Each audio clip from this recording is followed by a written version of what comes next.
Donc, en petit 3, c'est unité de puissance électrique.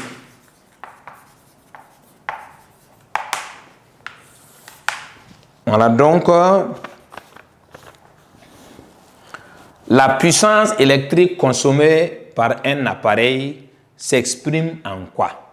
Ce que vous devez retenir pour toujours, la puissance électrique consommée par un appareil s'exprime en watts. Voilà, donc, ça c'est de façon simple. Maintenant, puisque on vient de dire que P est égal à U fois I, si la puissance est en watts, ça veut dire que pour pouvoir obtenir la puissance en watts, il faut que la tension soit en volts et l'intensité en ampères. C'est important. Voilà, donc ici, on a dit que l'unité légale ou bien l'unité du système international de la puissance électrique, c'est le watt. Donc, pour obtenir le watt là, si P est égal à U fois I, ça veut dire que le U doit être en volts et puis le I en ampères pour qu'on puisse obtenir watt. Voilà, donc ça c'est important. Voilà, donc, mais pour le moment, si on vous demande quelle est l'unité légale ou bien l'unité du système international de la puissance électrique, vous dites seulement que c'est watt. Maintenant, le watt également possède des multiples et des sous-multiples. Voilà, donc, on ne va pas revenir là-dessus. Les mêmes unités qu'on a vues au niveau de l'ampère et le volt, c'est le même tableau qu'on doit utiliser. Voilà, donc ça veut dire que tout ce qui est A est remplacé par watt. Et puis maintenant, c'est les mêmes conversions on gagne. Donc, il n'y a pas de je ne comprends pas, non. On a vu deux tableaux. Tableau concernant la tension, un tableau également concernant l'intensité. C'est le même tableau. Même les puissances là, on peut garder ça. Mais c'est qu'au niveau des puissances, il y a ce qu'on appelle les unités usuelles. Alors, les autres là, vous pouvez finir l'année sans parler de microwatts. Voilà, donc ce sont des unités que on rencontre rarement, mais ça ne veut pas dire que ces unités-là n'existent pas. Voilà, donc ce sont les mêmes unités. Donc, ce qu'on va retenir au niveau de petit 3, quelle est l'unité légale ou bien l'unité du système international de la puissance électrique? C'est le watt. C'est ça qui est important pour nous pour le moment. Voilà, donc, on va noter ça. La puissance électrique consommée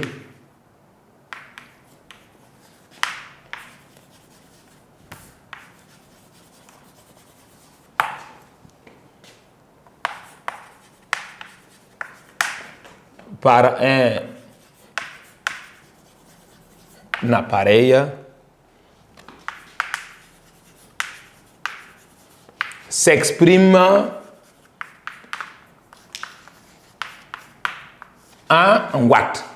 Maintenant, le watt, il y a un symbole pour ça. De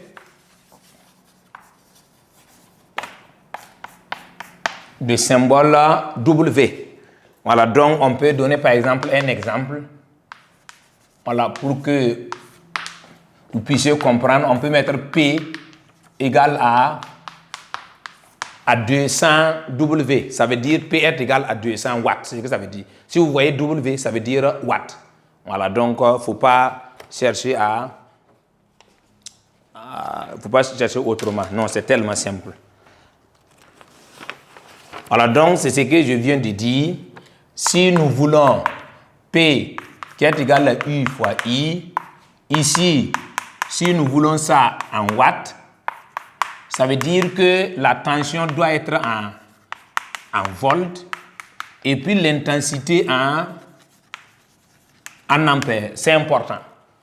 Voilà, donc, mais rassurez-vous que, par exemple, lors des devoirs, on ne va pas donner, par exemple, on peut donner la tension en volts, mais on peut donner I en milliampères. C'est l'élève qui doit tout le temps avoir cet esprit-là, que pour pouvoir calculer la puissance en watts, il faut que les autres unités aussi puissent respecter. Voilà, donc si ces unités-là ne sont pas respectées, ça veut dire qu'on ne peut pas obtenir watts. Voilà, donc c'est ce que vous devez retenir. Donc, les multiples de watts, on peut voir ce qu'on appelle milliwatts et l'autre là, kilowatts, on peut avoir mégawatts, on peut avoir le gigawatt. Toutes ces unités-là sont des multiples de watts. C'est-à-dire des unités qui dépassent l'unité légale, qui est watt. Maintenant, on peut avoir des sous-multiples. Il y a ce qu'on appelle milliwatts, il y a ce qu'on appelle microwatts ou nanowatts. Toutes ces unités-là existent. Voilà, donc on ne va pas revenir là-dessus puisque c'est le même tableau. Voilà, donc, mais ce que vous devez retenir, les plus utilisés seulement, c'est généralement vous allez rencontrer ce qu'on appelle milliwatts, kilowatts ou bien mégawatts. Voilà, donc c'est les trois.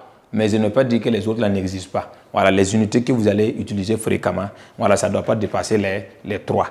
Voilà, donc si vous voulez, on peut noter ça. Donc, retenons les unités usuelles sont, il y a le milliwatt, en abrégé petit m en minuscule suivi de w en majuscule. 1 milliwatt, ça donne 10 puissance moins 3 watts. Le kilowatt en abrégé kW. 1 kilowatt, ça donne 10 puissance 3 watts. On peut avoir ce qu'on appelle le mégawatt. Voilà, donc 1 mégawatt, ça donne combien? 1 mégawatt, ça donne 10 puissance 6 watts. Voilà, généralement, comme vous ne suivez pas le journal, voilà, généralement, vous pouvez suivre le journal et puis vous allez voir que quand on va parler de l'énergie, voilà, souvent ces termes-là, on peut les utiliser.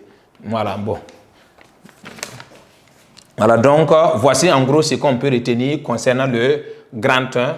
Donc, nous allons passer maintenant au niveau de grand 2, ce qu'on appelle les caractéristiques nominales d'un appareil électrique. C'est important également, donc je vous invite à bien suivre.